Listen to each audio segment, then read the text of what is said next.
سیدنا عیسیٰ علیہ السلام نے پیدا ہوتے ہی اعلان فرمایا کہ میں اللہ تبارک و تعالیٰ کا بندہ ہوں، مجھے کتاب عطا فرمائی گئی ہے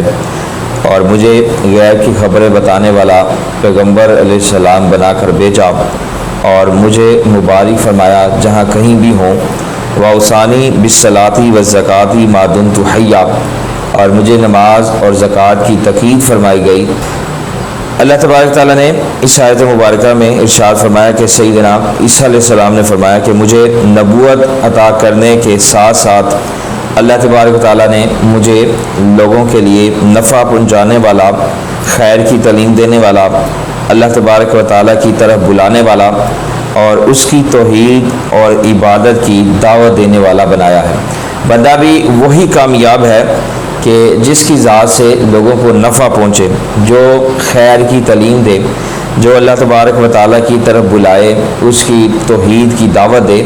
اور دین اسلام کی تبلیغ کرنے کے ساتھ ساتھ اللہ تبارک و تعالیٰ کی توحید کی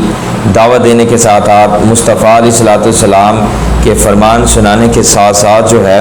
وہ اللہ تبارک و تعالیٰ کی عبادت بھی کرے۔ اور آگے عیسیٰ علیہ السلام نے فرمایا خواہ میں کہیں بھی ہوں، جب تک میں زمین پر زندہ ہوں تب تک اس نے مجھے نماز قائم کرنے اور زکوٰۃ کے قابل مال ہونے کی صورت میں زکوٰۃ ادا کرنے کا حکم ارشاد فرمایا۔